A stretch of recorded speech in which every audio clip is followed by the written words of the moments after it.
Hello, everyone, and welcome to our 7 Investing podcast. My name is Simon Erickson, and on today's show, we're going to be taking a deep dive, looking in closer at holiday retail sales. And I'm so fortunate to be joined by my fellow lead advisor at 7 Investing, Dan Kline. Dan, welcome to the program. Are you ready to talk about retail here today?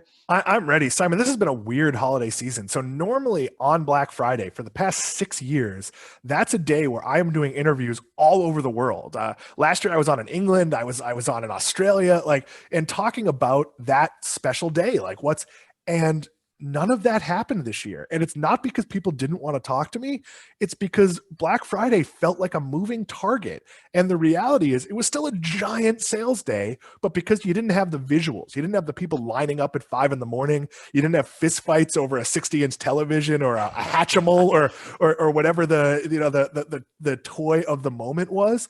It was a very different day. And honestly, I went to Target to get some paper towels later in the afternoon. It was not normal. And even being there were absolutely a lot of sales, but I'm not sure it felt that different than it did a week before or a week after. So, a very different holiday shopping experience for me this year. Well, let's dig into some of those trends and some of those numbers on how it's different this year. But first and foremost, I think this is kind of fun, Dan, because you are normally the host of our 7 Investing Now live stream show. We're flipping the script on you here. Now you're actually going to be filling in as the lead advisor who's going to be giving some commentary on what we're seeing in the retail industry right now. I'm happy sitting in either chair, but it is a little bit weird for me not to be running the board. Well, let me key you up with some higher level numbers first. The National Retail Federation forecasted that holiday sales in November and December will increase between 3.6% and 5.2% over last year to a total of around $750 to $770 billion. This excludes automotive dealers, gas stations, and restaurants. And compared to last year, those are kind of up 3 or 4%. But they're expecting that online and other non-store sales, digital, online shopping, things like this, will increase between 20 and 30% over last year to $200 to $220 billion. And so far, those predictions seem like they're pretty accurate and correct so far. Dan, this is a pretty indicative, it seems, at least on the numbers, that online sales are here to stay. But what changing patterns are you seeing in retail right now and how people are actually shopping? So it's been a very strange holiday in that everything has changed and nothing has changed. So if you look, so you have to throw out Thanksgiving. Thanksgiving was traditionally a big, at least for the past 2 or 3 years, stores opened after dinner or late in the afternoon. There was sort of early Black Friday shopping at the big box stores. That didn't happen at all this year. All those stores were closed. Black Friday, and Cyber Monday, you did see increases. So you would think if those days are as big as ever, but people were doing some of the shopping online, well, the rest of the month would be slower. But here's the reality. Every day has kind of been good. They've spread out the season. So there was absolutely some habit shopping on Black Friday, on Cyber Monday, where people were more than happy to go online. And some did go to stores. There just wasn't the concentrated rush of going to stores. So what's the changing pattern? The changing pattern is that before we entered this, that digital sales were about 13.5% of all sales. At the peak of the pandemic, they've become about 20%. I think we're going to see post-pandemic, they're going to be 15 or 16, but something like a Black Friday, they're going to rise to 20. That you're just not going to want to deal with the waits. You remember the days when you had to get an iPhone, you had to go to the Apple store and wait in a long line. And then we all went, why are we doing this? I'll just pre-order it from T-Mobile and I'll get it 48 hours later. That's kind of what's happening. The other thing that's become really difficult for consumers is, when am I getting the best price? You don't know. So it's really just about getting a good price. So we've seen 2 big trends. People have been shopping since October. So it's spreading out the whole season, but they're not forgetting those big days. And as we start to see numbers come out from Cyber Monday, I think you're going to see things like what sold big. Apple products sold big. Amazon owned products. Everyone habitually knew that's the best day of the year to buy an Echo or whatever. Doesn't mean the sales aren't good the prices aren't good right now, but the prices were best then. So we saw everything stayed the same and everything changed. The other thing we're also going to get a little bit squishy on is, Simon, what's a digital sale? So you do all your homework on your phone, and then you place the order for curbside pickup or to pick up at the kiosk at Walmart or the service desk at Target. Was that an online sale? Was it a physical sale? I think omni-channel, we're going to need to start breaking that out. People what if I go to Best Buy and I do all my homework on what TV to buy, And standing in the store, I order it on my phone for home delivery. Now, sometimes I might order it from somebody else for home delivery, but let's say I order it from Best Buy.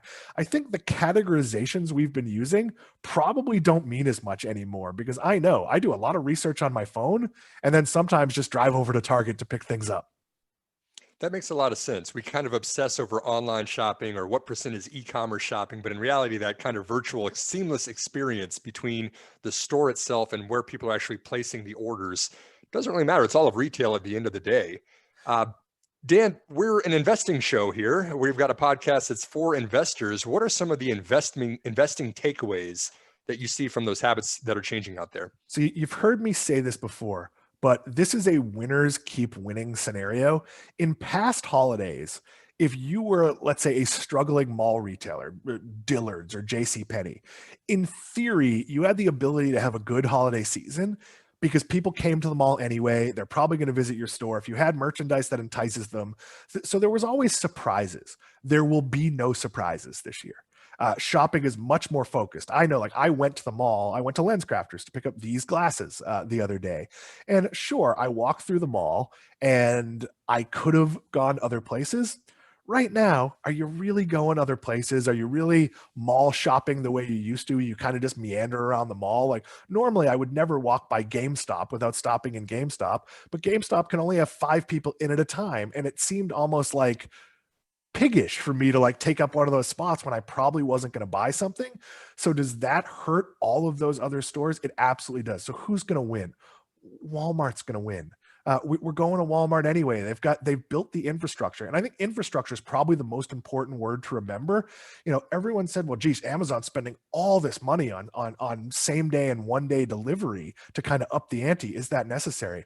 Well, it's proven very necessary this holiday season. So, you know, the biggest winner of all is going to be Amazon. Following them, I think, is going to be Target, and we're not talking a lot about Target, but Target has amazing same day delivery ability through Shipt, which they own.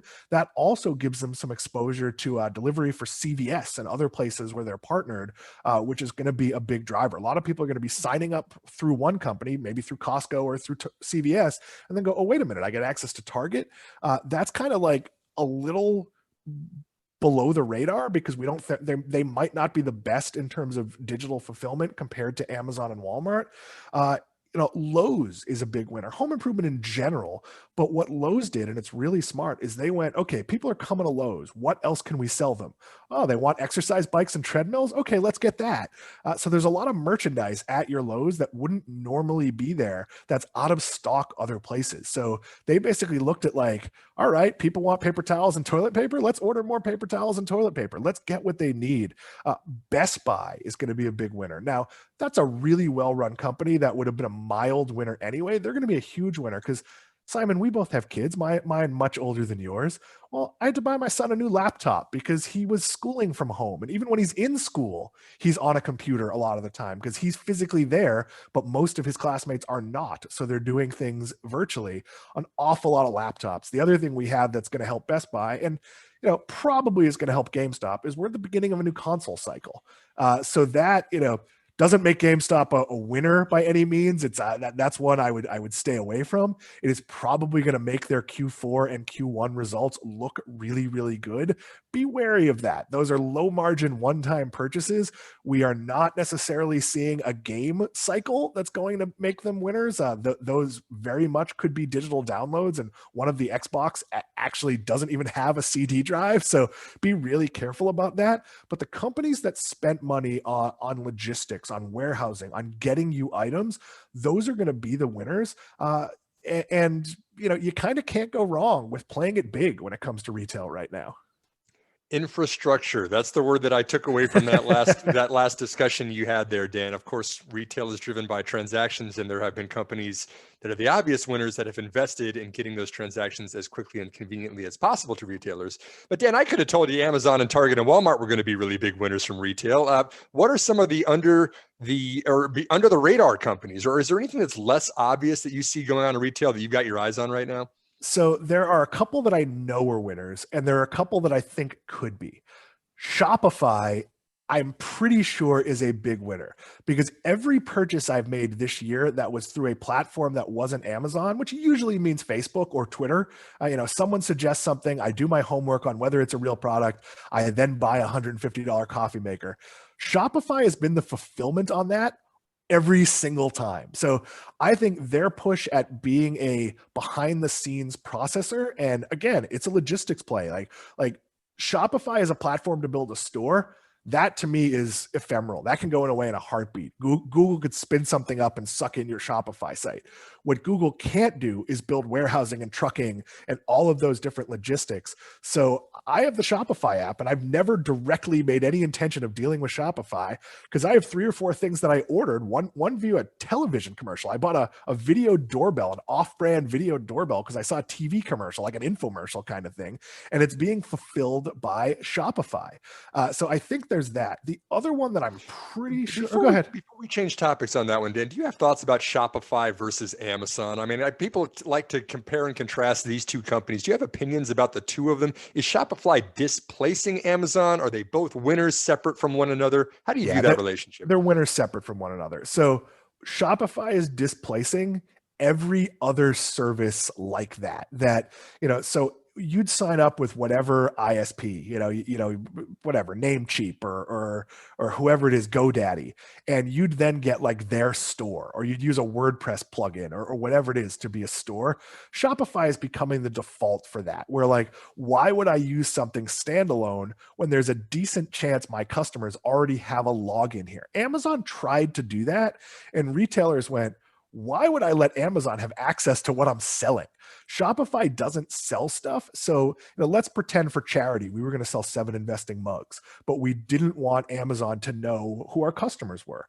Shopify would be the clear winner there, because we're not competing with them for sales. Not that in our case of charity mugs, we'd really be competing for sales, but it's a silly example, but they're totally agnostic. So all those other things, I mean, remember when Yahoo Site Builder was the default store, and you had to do things like go out and get your own payment processing. And it was it wasn't that long ago. It was 10, 12 years ago when I ran the toy store, and setting up an online store, we tied it in with our QuickBooks point of sale system. And it was like a month-long process of approvals and permissions and how do the credit cards get processed. With Shopify, that's like signing up for a library card, or it is real. That's a weird example. It is really, really simple. So I think they will aggregate all the other market share eventually. And for anyone who wants to ask, well, what about big commerce? I am super against the Me Too plays in a space where having volume matters. So if I'm going to start a store, and I know that 50% of the non-Amazon audience already has a Shopify login, why would I go to another platform? So big commerce might have its minor little deals. Don't invest in the second-rate place. Perfect. Okay, so I'm keeping my eyes on Shopify, Dan, and those 7 investing mugs truly are a hot commodity out there. But what was the other under the radar company? I apologize for cutting you off. What was the other company you were wanting to mention there? Five Below. So this is... It's a fun shopping experience. So I question in a pandemic if people are shopping there as often, but my guess is all your stocking stuffers are coming from Five Below.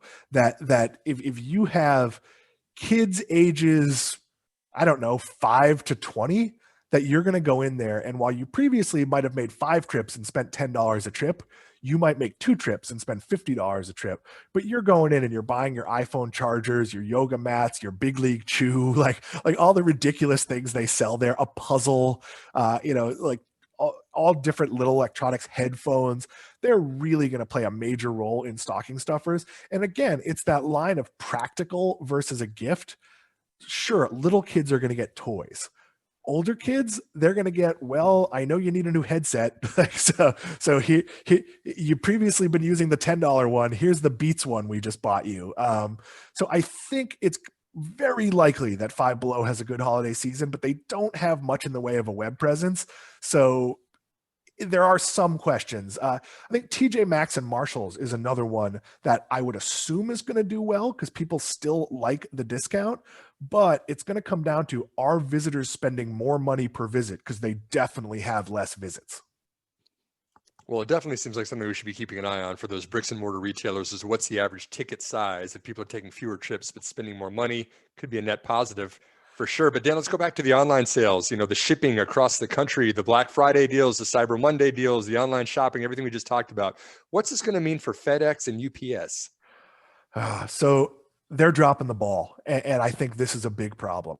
So it became public yesterday, and I'll credit CNBC for reporting the story, that UPS has been giving quotas to many of its top customers. So they're basically going to Macy's and saying, okay, we can only pick up this many packages today. That would be like at Seven Investing if we said, well, we can only take 100 new members a day during a time where thousands wanted to join.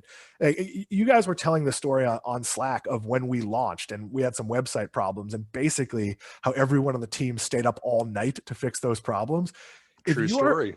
If you're an executive at UPS and you've taken a day off or a nap or a lunch break in the last 2 weeks, you failed. And clearly they are. The answer for UPS cannot be, capacity limits. It has to be, how do we get new capacity? And well, every airline in the world is flying under capacity now. So if I'm the CEO of UPS, and I think after the show, I might be the CEO of UPS, hey, Southwest, can we use some of your empty airplanes? Can you sit some packages there? Can you put a net up and rope off the second half of your plane or the cargo hold or whatever it is? There are answers to these problems, and the answer isn't turning away business. Again, we'll go back to my retail experience. So as the holiday season went on, we got busier and busier. So what did we do as a store? We added cash registers so we could get people out. Now it would just be square terminals. Back then we had like the old school ding, ding, ding cash registers in addition to our electronic ones, which meant someone had to work overnight entering those orders into the system for inventory purposes. We started opening at 6 a.m. We started staying open till 10 o'clock at night. UPS isn't doing that. FedEx hasn't been dropping the ball as much, but I'll speak anecdotally here. I ordered a coffee maker. We talked about that earlier through Shopify. FedEx is delivering it. It, for a long time, said it's going to get delivered Monday. On Monday came, it wasn't delivered. I went in to check it, and FedEx said, well, we've been sent the item by the company that you bought it from, and there was no other information. So I contacted the company, and they said, yeah, FedEx has just not been updating its information. So basically, what does this mean long-term for FedEx and UPS? It means that Walmart is likely to do what Amazon has done and build out its own infrastructure. It's likely that Target is going to put more money into Shipt, and other companies are going to invest more heavily in partnering with Instacart and other places that can do delivery. This could be good for, say, an Uber, which is looking at, and I'm not a fan of investing in Uber. It could be good for Uber and DoorDash and other companies that are looking to take on some of that burden. Again, this is going to benefit the people who are already doing well. Target can say to you, okay, UPS can't ship you that item from our central warehouse. We can ship it to the Target store near you, and then use Ship to deliver it to you. There's going to be some hiccups. I think you're going to see some pretty significant added expense in getting stuff to you from the big players because they're going to have to do things like that. And that is going to tell them, if UPS and FedEx can't pick this up, that's going to tell them that can't be as big a part of your supply chain as it is for everyone that isn't Amazon. It's a disaster as far as I can tell. That is interesting. So this is kind of the best case scenario for FedEx and UPS. It sounds like they're dropping the ball when they're not able to make those volume deliveries happen that retailers are needing. Is this evolving retailers and their relationships with those infrastructure companies? Are they wanting to build their own infrastructure? Is it turning into logistics providers online like Shopify? How do you see this playing out, Dan? So it's going to be really good for Shopify. It's going to be, that's a weird one to say. It's going to be really good for stamps.com for people that have built out warehousing and alternative infrastructure. Because let's pretend you and I open up a chain of electronic stores. We have 200 stores in 15 states. Well, our ability to match Amazon, to match UPS during a slow, a non-overwork time, we're not going to be able to build up that infrastructure. If I can go to Shopify, if I can go to some of the other players that are evolving this, I think some of the airlines will probably backdoor this as well at some point. There's going to be opportunity. So you look at something where 2 years ago, mobile order and pay was something pretty much only Starbucks could do. And a few people copied them that had real money like Dunkin' Donuts and McDonald's. Now, that is something that if you and I opened a coffee shop, we're opening a lot of businesses. If you and I opened a coffee shop, that's like a $30 app we could get. Like, and we could give our customers, it's not as good an experience as Starbucks, but it's like 98% the experience of Starbucks. You're going to see that with fulfillment, where there's just services I can sign on for, where I don't necessarily know who's delivering my package, how it's getting delivered, where I'm just contracting that out. They're picking up every day and it's getting there in 2 days. That's why Amazon went to 1 day. But if you're Walmart, if you're Best Buy, if you're, Lowe's, you can't necessarily say, okay, FedEx, UPS, USPS, they can't be your provider. So you're going to see opportunity. We've talked a lot about XPO Logistics, a company I absolutely detest. If they could get their act together and be really good at delivering, say, furniture and appliances, there's huge opportunity there. But there's going to be third place marketplaces for all the smaller players. And look, 2-day delivery is the expected norm now. There are some places you'll make an exception. If you buy a couch, you're not that concerned if it gets there in 2 days. But for the most part, that's going to be the big winner, and more companies are going to have to spend more money. I would be shocked if Walmart doesn't start building out Amazon-like capacity to do delivery, because they certainly have the warehousing. Look, your average physical Walmart store is gigantic, and you can already order it online to pick up in store, where they're using their stores as kind of warehouses. They have the systems in place to say, okay, Simon wants that, I don't know, Ninja Foodie. Let's take it off the shelf and put it in a place for Simon. That's going to become more and more common, and you're going to see white labels. And look, you even see, I mentioned Starbucks before. Starbucks has created a whole arm to license out their technology. I will also point out, when you're talking surprise winners, the amount of money that's going to be placed on Starbucks gift cards this year is going to be astounding, because nothing is a better lazy, I sort of like you, here's a mildly thoughtful gift, than a Starbucks gift card. And in this day and age, where like, you're probably not going to go to the mall to be super thoughtful for like your housekeeper's friend, like, or like whatever, like third tier gift you're giving, Starbucks is going to be a big winner. Chipotle probably as well. Personally, I am a huge fan of receiving those Starbucks gift cards. Maybe it's because I drink a whole lot of coffee, but that's a very thoughtful gift for me, for anyone that gives me free caffeine for life in the future. So I'm a fan, but there's also a part of me that says like, ooh, like, is that all you know about me? Like this is a very shallow gift in terms of like, Fair enough, Dan. Now we've gone through a lot of the trends. We see the evolving kind of shape of retail that's going on out there. You talked about some obvious winners. We talked about some under the radar winners. But okay, Dan, so you get a Christmas wish list. 2 retailers you can put on your Christmas wish list this year that you're really, really interested in. What are the 2 companies that stand out to you? Yeah, you have to own Amazon. And the reason I don't own Amazon as an individual stock is because of how much exposure to Amazon I have in my 401k. Like, you almost can't avoid it. So let's throw them out. You probably own Amazon anyway. I love what Target is doing. They of all of these brands, are you proud to shop at Amazon? I don't think so. There's no lifestyle cachet in shopping at Amazon.